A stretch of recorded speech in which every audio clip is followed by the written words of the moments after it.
아버지, 주님의 사랑을 어찌 우리의 말로 다 표현할 수 있겠습니까? 주님의 은혜 어찌 다 우리의 무엇 가지고 표현할 수 있겠습니까? 주님, 오늘도 주님 앞에 감히 고백하기는 주님 사랑합니다. 오늘도 주의 백성 주님 앞에 말씀을 듣기 원합니다. 아버지, 주님을 온전히 사랑하는 마음으로 아버지께서 주시는 이 말씀을 받게 하사 마음판에 새기게 하시고 생각 속에 온전히 주님의 말씀을 그려넣어 그 말씀을 늘 되새기며 아버지의 말씀 따라 살아가게 하여 주옵소서. 오늘도 주님의 말씀 앞에 겸손한 심령, 오직 30배, 60배, 100배의 결실을 맺게 하사 마지막 끝날에 주님 앞에 상 받으며 주님과 함께 잔치 자리에서 아버지와 함께하는 상을 베풀어 줄 것을 믿음으로 끝까지 인내하며 나가게 하실 줄 믿습니다. 구원의 말씀 앞에서 오늘도 아버지의 말씀 안에 회복되어지게 하시고 성령 충만함을 입게 하여 주옵소서. 예수님의 귀하신 이름 받도록 기도 올려나이다. 아멘. 마태복음 21장 23절로부터 23장까지는요.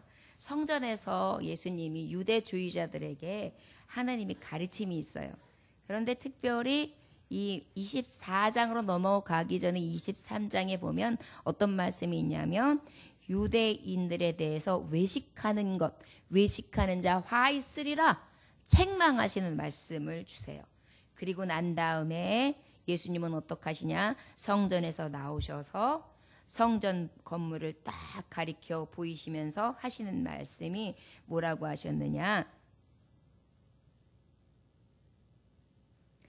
이르시되 너희가 이 모든 것을 보지 못하느냐? 내가 진실로 너희에게 이르노니 돌 하나도 돌 위에 남지 않고 다 무너뜨리리라.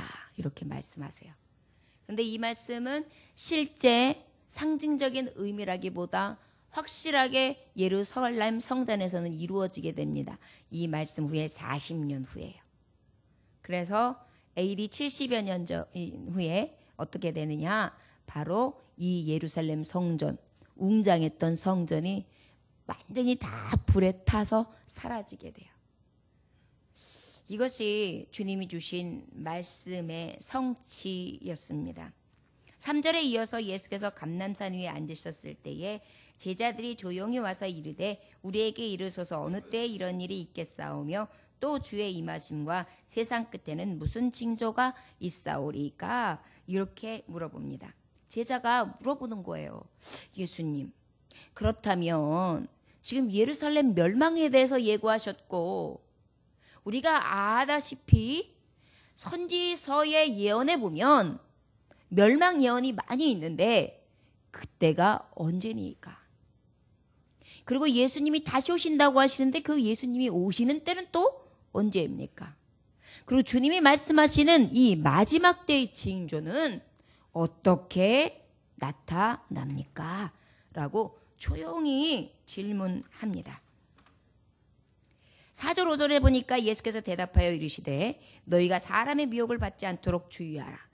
많은 사람이 내 이름으로 와서 이르되 나는 그리스도라 하여 많은 사람을 미혹하리라. 자, 예루살렘의 멸망, 예수님이 다시 오심, 마지막 때는 어떤 징조가 있겠습니까? 어떤 징조를 말씀하시냐면 첫째, 사람의 미혹이 있으리라 이렇게 말씀하고 계십니다. 무엇이 있겠다고요? 사람의 미혹이 있으리라. 거짓 그리스도가 출현하는 거예요. 여기서 내가 재림한 예수다. 내가 예수다. 내가 메시아다. 그리하여 예수님을 사칭해요.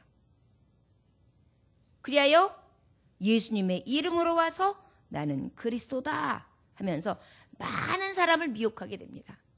여러분, 우리가 생각하면 왜 그런 말에 속아?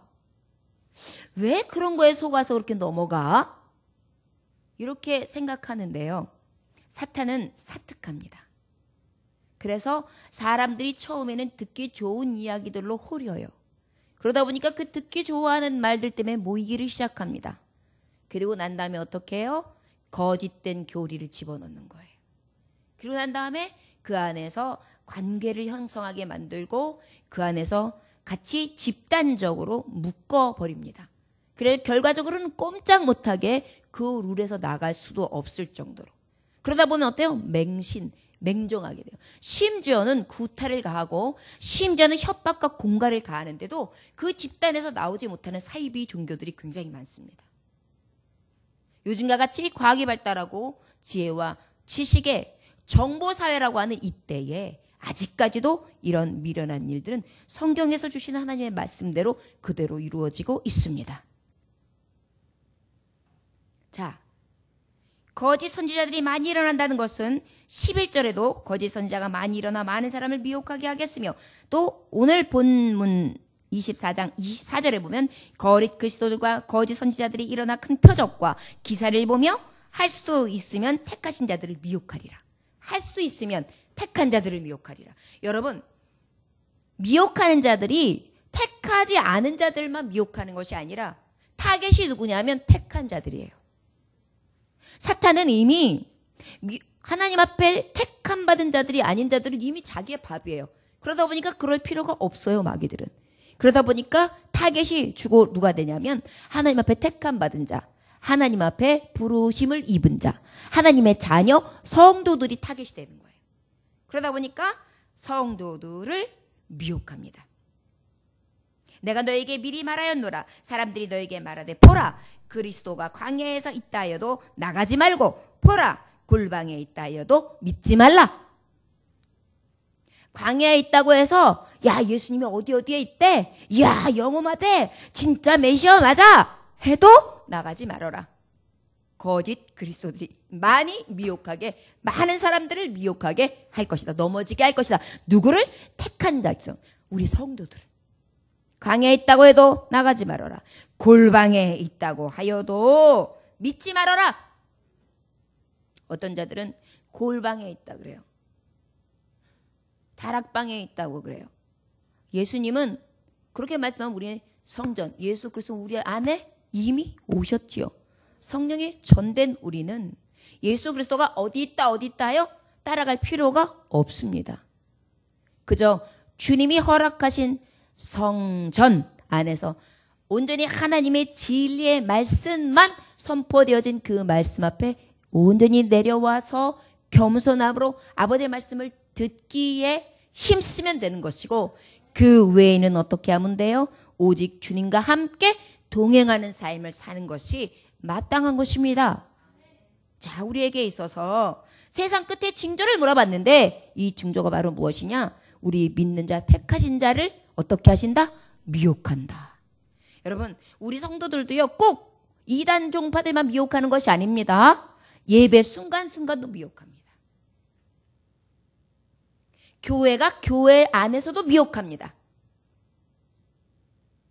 그리고 성도들과 성도 간에도 미혹합니다.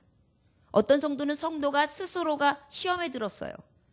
그러면 자기 혼자 시험에 들었으면 기도하면서 하나님 앞에 회개하면서 부르짖어 그것을 어떻게든지 하나님 앞에 기도하면서 풀어나가야 되잖아요. 그런데 오히려 그 시험 없는 걸 어떻게 해요? 이리저리 연락하면서 시험을 더 들게 만들어요. 이런 일로 여파가 가면 결국은 뭐예요? 그들이 하나님의 성전을 미혹해 하는 자가 되는 거예요. 우리는 여러 가지 미혹을 사실 받습니다. 그뿐인가요? 우리 육신도 미혹을 받습니다. 우리의 육신은 연약합니다. 그래서 어때요? 육신을 때려 눕히면 일어날 장사가 없어요. 그럴 때 우리가 어떻게 해야 할까요? 우리는 누워있든지 일어서 있든지 하여튼 죽기를 각오하며 믿음을 지켜야 될 줄 믿습니다. 여러분, 어떤 것에도 속지 아니하시기를 주의 이름으로 축원합니다. 마지막 징조는 여기저기서 미혹하는 거짓 그리스도, 거짓 크리스찬들이 저와 여러분들을 노리고 있습니다. 교회에 교패가 있는데도 불구하고 계속해서 띵똥띵똥 하는 사람들, 교회에 교패가 있음에도 불구하고 무엇인가 신령한 것을 가리키려고 하는 척하며 자꾸 뭔가 들고 오는 사람들. 교회에 교패가 있음에도 불구하고 찾아와서 친절한 척하면서 자꾸 교회의 흉어물을 드러내면서 하나님 전에 나가는 것을 방해하는 자들. 이 모든 것들에게 넘어가지 아니할 수 있는, 여러분, 이것이 징조예요. 징조라는 건 무엇이냐면 나타나는 현상이라는 것입니다. 이 현상은 지금도 있고 앞으로도 있어질 것입니다. 그런데 더한 것은 더 극성스러워질 것입니다.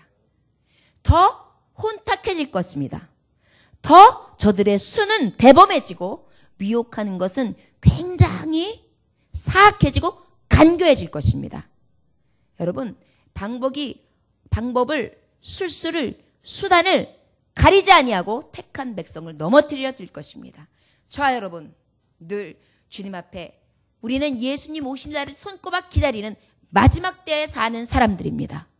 속지 아니하시기를 주 예수의 이름으로 축원합니다. 주님은 분명히 말씀하고 있어요. 마태복음 24장 29절에서 31절에 보니까 주님이 오시는 때, 이 마지막 때는 언제냐? 환난 후에. 자, 이따가 8절에 보면 지금 있어지는 이 징조들은 다 시작이다. 재난의 시작이다. 이렇게 말씀하고 있어요. 주님이 오시는 이 마지막 때는 언제냐면 이 모든 환난의 시작이 아니에요. 마침표. 환난이 아주 극렬한 불심판 같은 그러한 환난이 임한 후, 그때에 어떻게 하느냐? 해가 어두워지고 달이 빛을 내지 아니하고 별들이 하늘에서 떨어지며 하늘의 권능이 흔들리고, 그때에 인자가 하늘에서 보이겠는데 땅의 모든 족속들이 통곡하며 그들이 인자가 구름을 타고 능력과 큰 영광으로 오는 것을 보리라. 그가 큰 나팔 소리와 함께 천사들을 보내리니 그들이 그의 택하신 자들을 하늘 이 끝에서 저 끝까지 사방에서 모으리라. 여러분, 여기 있다 저기 있다 할 필요가 없어요. 우리 하나님은 전지전능하세요. 우리 하나님은 안 계신 곳이 없어요. 무소부재하세요. 그렇기 때문에 그 하나님은 우리가 이곳에 있어야지만 만날 수 있는 분이 아닙니다.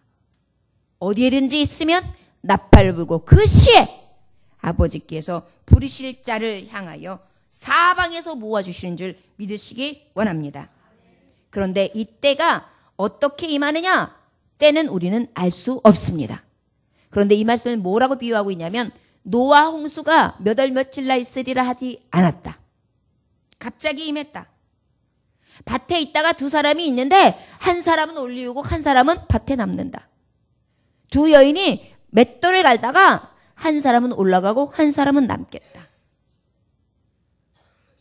주인이 안 계시다고 해서 흥청망청 술 마시면서 그저 놀자 하는 자, 더 배불리 먹고 마시자 하는 자, 결국은 생각하지 못한 날에 그때가 그 주님의 임하는 때가 오리라. 이렇게 말씀하고 있어요. 여러분, 절대로 이 말씀 들어도 알겠지요?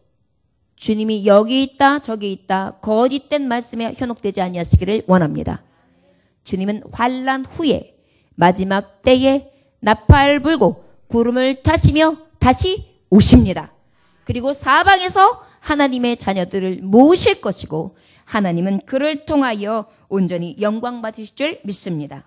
마태복음 24장 42절은 그러므로 깨어있으라. 어느 날에 너희 주가 임하는지 너희가 알지 못함이니라. 그때는 아무도 알지 못합니다. 자, 여러분, 어느 때다, 몇 월 며칠이다, 몇 년도에 있을 것이다, 마지막은 언제다, 이렇게 예언하는 자들, 그 말에 현혹되지 마십시오. 미혹되지도 마십시오. 그러나 그들의 말을 듣고 여기 있다 저기 있다 이때다 저때다 하는 것을 믿지는 아니하나 우리는 기억해야 합니다. 그때가 오늘일지 내일일지 그날일지는 아무도 모르고 오직 하나님만이 아시는데 그때를 우리는 깨어 준비하고 기다려야 된다는 것. 우리는 그저 인내하며 기다리는 것이지 예수님이 여기 있다 저기 있다 하는 소문과 저들의 거짓된 미혹에 넘어가지 않는 지혜와 진리로 충만한 자들이 되야 될 줄 믿습니다. 6절 7절에 보니까 난리와 난리 소문을 듣겠으나 너희는 삼가 두려워하지 말라. 이런 일이 있어야 하되 아직 끝은 아니니라. 민족이 민족을 나라가 나라를 대적하여 일어나겠고 곳곳에 기근과 지진이 있으리니. 두 번째로는 어떠한 마지막 때, 징조, 예수님 오시는 때, 예루살렘의 멸망, 하나님의 시온, 아버지를 믿는 자들이 이제 주님의 심판때, 또 믿지 않는 자들이 멸망의 심판때에 서는 그때가 언제입니까? 바로 언제냐? 그 징조가 어떻게 나타나느냐? 징조를 물어봤다면 징조는 전쟁, 소문과 소문이 지나가고 나라가 나라 간에 대적하고 기근과 지진이 일어납니다. 여러분, 우리나라가 지금 우리나라 사람들은 아무렇지도 않게 뭐 항상 분단되었지 뭐 북한 놈들 한두 번 뭐 우리한테 그래. 아이 뭐 이렇게 생각하죠. 세계 각국에서는 지금 우리나라가 굉장히 위험한 국가로서 오히려 다른 나라들이 우리나라를 걱정할 정도입니다. 그런데 우리는 별로 의식하지 않죠. 이건 진짜 하나님이 보호하사입니다. 여러분, 우리가 하는 게 아니에요. 이 국방 지금 이때까지 하나님이 보호하사입니다. 진짜 우리 애국가 너무 잘 만들었어요. 그래서 하느님이 아니라 하나님이라고만 고치면 완벽한데 하나님이 보호하사 우리나라 만세예요. 그런데 우리나라도 이미 전쟁이 발발이 있었고 이스라엘도 중동 지역도 계속해서 지금 전쟁은 계속 일어나고 있습니다. 소문도 깊어가고 있습니다. 두려움에 떨고 있습니다. 아직도 피난민들이 굉장히 많이 늘어나가지고 이 피난민들 때문에 세계 각국이 골칫거리를 앓고 있습니다. 피난민을 받지 말자. 피난민을 허락하지 말자. 아니다. 피난민을 허락하자. 이런 부분 때문에 굉장히 지금 세계 여러 곳곳에서 골머리를 앓고 있습니다. 곳곳에 기근, 지진 엄청나죠. 여러분, 요한계시록의 말씀에 보면 6장에 7인의 환상이 있는데 두 번째 인을 뗄 때 붉은 말의 환상이 나와요. 이 환상이 바로 뭡니까? 큰 칼, 큰 전쟁을 얘기하는 거예요. 피바다를 얘기하는 거예요. 요한계시록 8장에서 9장에 보면 7나팔의 환상이 나와요. 7인의 환상에서 7나팔의 환상이 나오는데 6째 나팔에서 보면 유브라데강 주변에서 큰 전쟁이 일어나는데 만만 군사, 2억 명 군사에 일어나는 그 동원력이 굉장한 전쟁이 발발할 것에 대해서 하나님의 말씀은 또 예견되어 있습니다. 요한계시록 16장에 또 보면 7대접 환상이 또 나와요. 그 중에 6째 대접이 탁 오픈되는데 그때가 언제냐? 세계적 연합국이 현선되는데 그때에 바로 아마겟돈, 무깃도 언덕에서 있을 마지막 대전쟁을 얘기합니다. 이것은 중동 지역에서 마지막 3차 대전이 일어날 것이다. 이렇게 예견하는 자들이 많이 있습니다. 그런데 저는 이 말씀을 묵상하면서 지금 핵을 가지고 위협하는 것이 우리 바로 분단의 대치 상태인 북한에서 지금 위협하고 있죠. 마지막 3차 대전은 핵전쟁, 화학전쟁, 생물학 무기들입니다. 여러분, 이번에 그 김정은의 형, 그를 어떻게 죽였죠? 생물학 무기를 통해서 죽였어요. 도대체 어떻게 죽인지를 모를 정도로, 해부해봐야 알 정도로, 해부해도 도대체 지도새도 알 수 없을 정도로 이 화학전이거든요. 결국은 저들은 지금 화학전을 준비해 놓은 거예요. 공기 중에 뭔가 싹 그냥 나가면 엄청난 살상이 될 수 있는 것. 화학무기, 핵무기. 이것들은 지금 저 중동 먼 나라 얘기가 아닙니다. 이미 거리 얼마 되지 않는 38선을 등지고 있는 우리 민족이 이 모든 것을 준비된 상태입니다. 여러분, 이제 예수님 오신 날 카운트다운입니다. 주님이 지금 마지막까지 인내하시기는 말씀이 있다가 말씀하시지만 하나님께서는 어때요? 이제 복음이 끝까지 온 민족 그리고 많은 사람들이 온 나라가 다 복음이 전파되어 하리니 그때가 바로 주님이 오시는 때라 그랬거든요. 그때가 가까워질수록 이 모든 현상은 더욱더 긴급히 하나님의 말씀으로 가까이 하고 있습니다. 요한의 계시는 요한이 직접 반모섬에서 하나님 주신 환상 가운데 보고 그 환상을 예언한 하나님의 말씀이며 너무나 두려우신 예언의 선지자의 말씀입니다. 여러분, 1차 세계대전 무서웠습니다. 1000만 명의 군인들, 수많은 민간인들 죽었지요. 제2차 세계대전 1700만 명의 군인들, 셀 수 없는 많은 민간인들의 희생이 있었습니다. 3차 대전은 어떨까요? 전쟁, 지금 소문이 돌고 있습니다. 여러분, 우리 예수님 믿는 사람들 열심 낼만 합니다.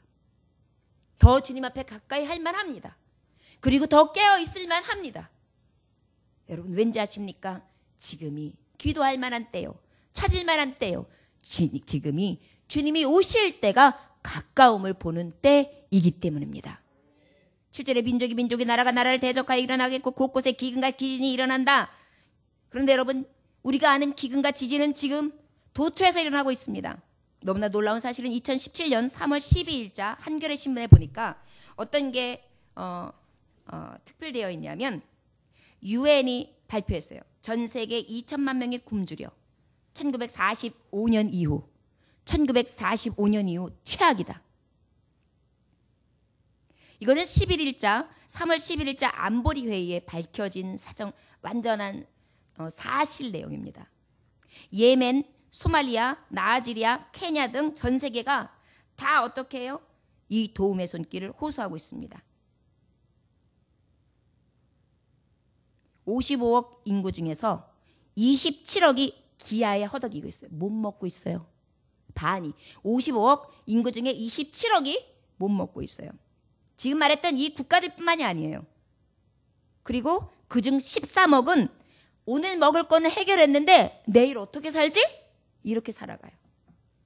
나머지 14억만 어떻게 사는 거냐? 그래도 먹을 것이 풍요로워요. 지금 우리나라가 풍요로워요.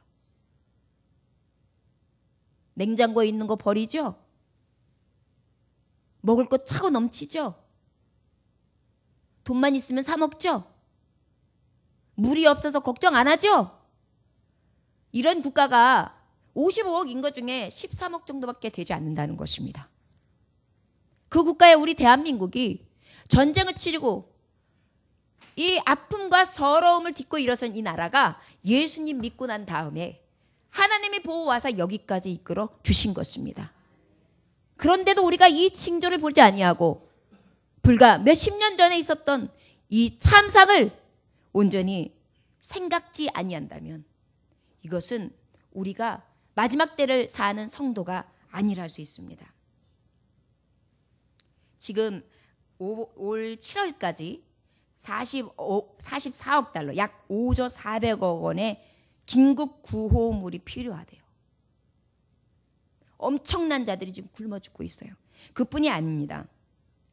콜레라, 홍역, 전염병, 질병으로 인해서 막 상황은 더 악화되고 있어요. 여러분, 지금 우리나라는 각종 예방접종, 복지에 관한 삶의 질의 향상에 대해서 계속해서 나아가고 있습니다. 그런데 세계 곳곳은 지금 이런 모든 혜택이 없이, 그래서 생명 하나를 부지하기 위해서 존폐 위기에서 살고 있는 많은 사람들이 있어요. 요즘 사람들은 굶어보지 않아서 잘 모를 것입니다. 그러나 불과 제 기억에 보면 40년 전만 해도 부모님들이 아이들만 그냥 죽 끓여 먹이고 굶는 경우를 봤어요. 그냥 며칠 굶어요. 왜냐하면 지금은 나가면 일자리를 그래도 구해요. 일자리 없다 하지만 힘든 일 하면 할 수 있어요. 근데 그때는 아무리 힘든 일이고 뭐고 일자리도 없었어요. 그만큼 후진국이었으니까. 여러분, 이 가난과 가뭄과 지진, 이것들이 얼마나 무서운 폐인지 우리는 기억해야 할 것입니다. 그런데 이러한 일들이 지금 도처에서 일어나고 있다는 것입니다. 자, 자연의 여러 가지 지진을 한번 보면은 어떤 변화들이 일어나고 있습니까? 지금 지형들이 사막화되고 있어요. 지금 중국이 사막화돼가지고 우리가 황사가 이렇게 심한 거예요. 땅이 사막화로 변질되고 있는 것입니다. 그 다음에 그것으로 인하여 그 외에 또 지진과 하나는 올라와서 화산이 폭발하고 내려가면서 지진이 일어나고 날씨는 온난화로 인해 가지고 겨울과 여름이 줄고 생기고 이래 가지고 지금 굉장히 혼돈이 생기고 있어요. 예수님 오실 날 하나님은 지금 다 보여주시는 거예요. 그런데도 우리는 피부로 느끼지 않아요. 자, 여러분, 왜 이 말씀을 주님이 주셨을까요? 주님이 얼마 안 계시면 십자가에 못 박혀 돌아가십니다. 그리고 3일 만에 부활하십니다. 그리고 승천하시는 모습을 많은 제자들 앞에, 증인들 앞에 보여주실 것입니다. 그리고 다시 오실 것을 약속하셨습니다. 그런데 그러하시기 전에 말씀을 해주신 거예요. 앞으로 너희들이 준비할 것이 무엇이냐? 나의 제자들, 나의 말씀을 받은 너희들이요, 너희들이 할 일이 무엇이냐? 바로 이 징조를 깨달아라. 깨어있으라. 그날과 그 시는 알지 못한다. 그러나 끝까지 인내하고 참는 자, 믿음을 지키는 자는 하나님께서 보응하시 주시되 오직 칭찬과 명성을 얻게 하며 영원한 나라에서, 천국에서 나와 함께 잔치에 참여하게 되리라. 이것을 우리에게 주시기 위한 하나님의 목적이라 할 수 있겠습니다. 지금 UN 사무총장으로 있는 안토니오 쿠테우스 UN 사무총장은 이렇게 말하고 있습니다. 국제사회는 이들 지역의 심각한 위기 상황을 무시하고 있다. 이들을 구하기 위해 모든 노력을 다하는 것이 도덕적 책무이다. 옛날부터 가난은 누구도 구조해 줄 수가 없다고까지 했습니다. 그런데 이건 가난 정도가 아닙니다. 여러분, 지진으로 인해 내가 살아야 될 터전이 완전히 그냥 땅에 꺼졌어요. 하루아침에 어린아이들이 엄마 아버지를 잃었어요. 시체 냄새는 여기저기서 나요. 어떻게 손을 대도 댈 수 없는 상황이에요. 나라는 후진국이에요. 거기에다가 어떻습니까? 먹을 것도 없습니다. 물도 없습니다. 농사도 지을 수 없습니다. 무엇 하나 해결되는 것이 없습니다. 썩은 물, 고인 물들 먹고 병들어 죽는 일만 남아 있습니다.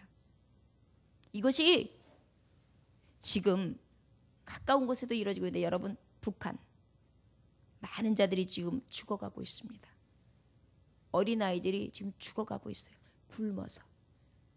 저들의 핵무기를 다량으로 보유하고 저들의 야욕을 채우며 저들의 사상을 채우기 위해 많은 영혼들, 많은 심령들은 죽어가고 있습니다. 지금 그것이 우리의 현상인데, 이것이 그냥 찾아온 것이 아니라는 것입니다.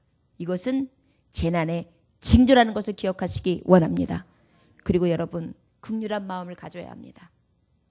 우리도 할 수 있는 대로 이러한 재난과 나도 도저히 할 수 없는 기근과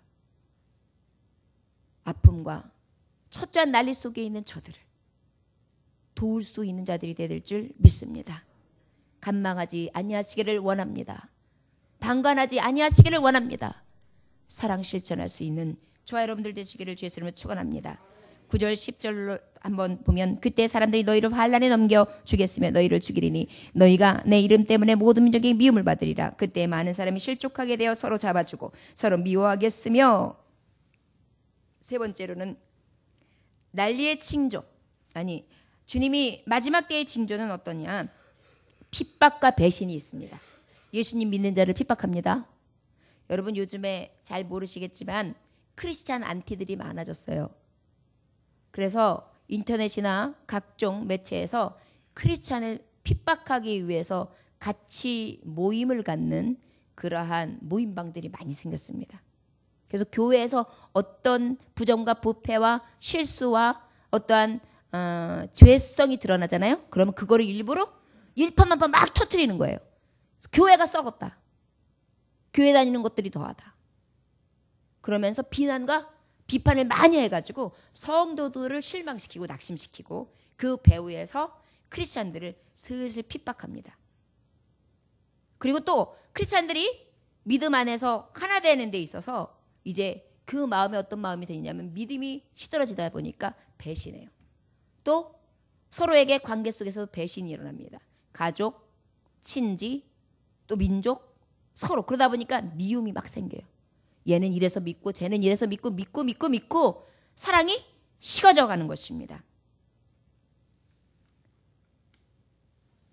11절부터 13절 다 같이 한번 같이 봉독합니다. 시작. 거짓 선자가 많이 일어나 많은 사람을 미혹하게 했으며 불법이 성함으로 많은 사람의 사랑이 식어지리라. 그러나 끝까지 견디는 자는 구원을 얻으리라. 아멘. 마지막 때는 배신해요. 서로 미워해요. 불법 바로 무엇입니까? 부도덕한 일들을 일삼아요. 아이, 저 사람 왜 저래? 저 남자 왜 이래? 저 아버지 왜 저래? 저 친구 왜 저래? 저 목사님 왜 저래? 저 장로님 왜 저래? 윤리적으로, 도덕적으로 누가 봐도 잘못된 행실을 그대로 자꾸만 드러내게 되는 거예요. 그러다 보니까 어때요? 믿음도 사라지고 사랑도 식어지고 그 마음의 존경심도 없어지는 거예요. 그러다 보니까 어때요? 자연적으로 아주 차지고 냉소적이고 비판적이게 변합니다. 여러분 요즘에 청년들이 이렇게 이야기할 때 따뜻한 청년들도 있지만은요, 어떤 이렇게 이야기를 하다 토론을 하면 굉장히 냉소적이고 비판적이에요. 엄청 차디차게 이야기할 때가 많습니다. 모든 것들이 다 부정하고 다 모든 것이 비판을 해야지만 될 것 같은 그런 눈으로 모든 게 다 삐딱해요. 사회적인 것도 나라적인 것도 정치적인 것도 경제적인 것도 물론 맞습니다. 일각에 맞습니다. 그러나 우리의 모든 삶을 그렇게 냉소적으로 볼 것은 아니잖아요. 그런데 비판을 하기엔 비판의 눈으로 바뀌어버렸어요. 그러다 보니까 어때? 이 마음에 사랑이나 따뜻한 마음도 호소하는 마음이 사라지는 거예요. 차디차지는 거예요.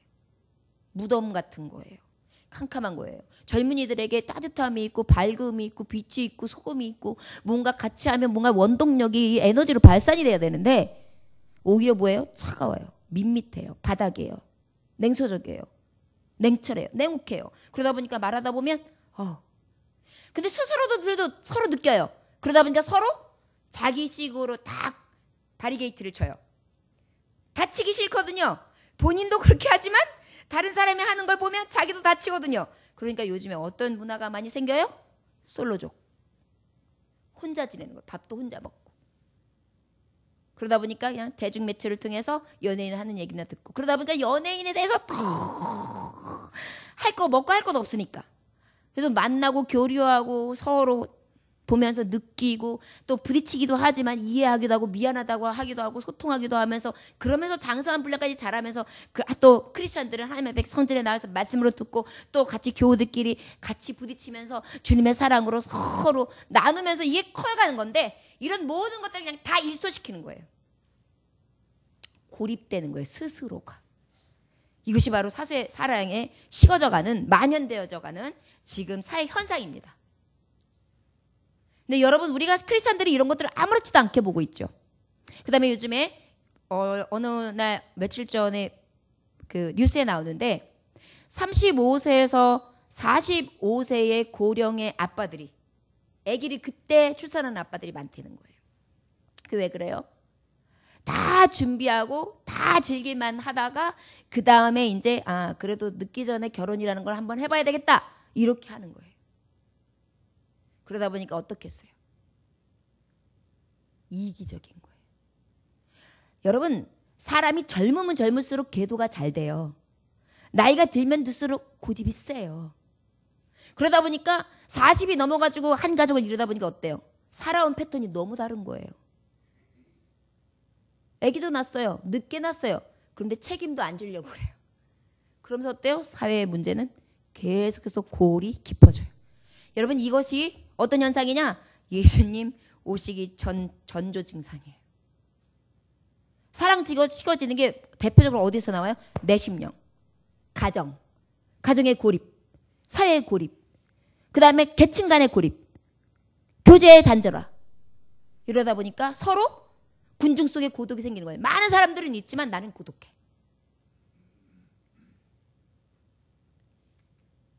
그런데 여러분 이때에 우리 믿음의 사람들에게 주님이 말씀하고 있어요. 이것이 마지막 때의 징조다. 때를 분명히 너희는 판단하라. 식별하라.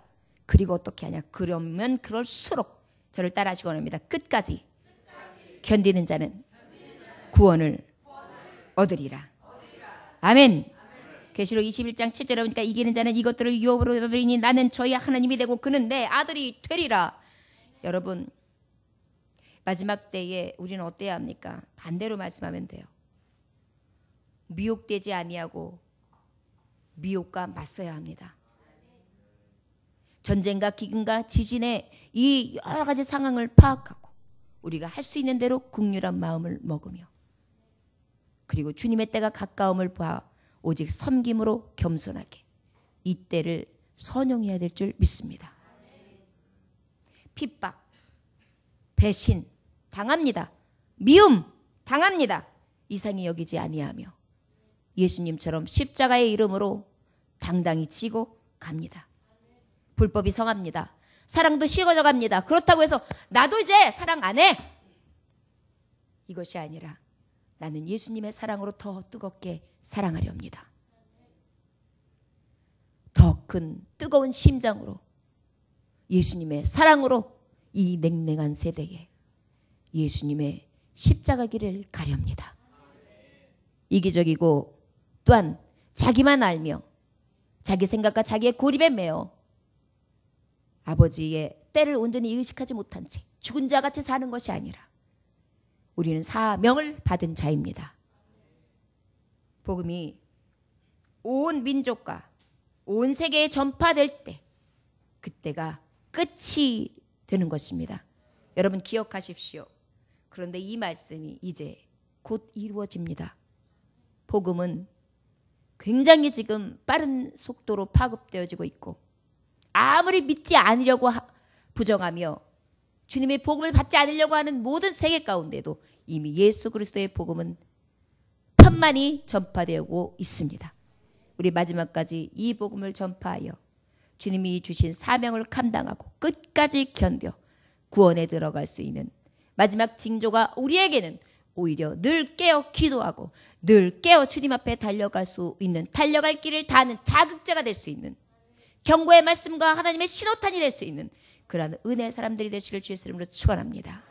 기도하겠습니다. 하나님 아버지 감사합니다. 오늘도 주님께서 함께 하셔서 세계의 세상의 끝에 징조의 시작들과 그리고 이미 기울어져 가고 있는 잔을 볼 수 있었습니다.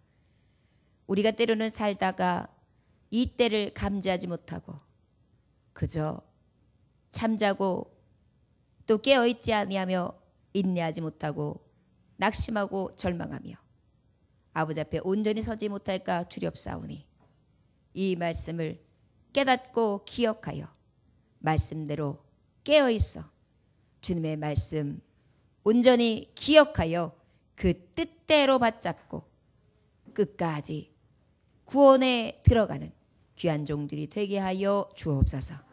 예수님의 귀하신 이름 받들어 기도 올려나이다. 아멘.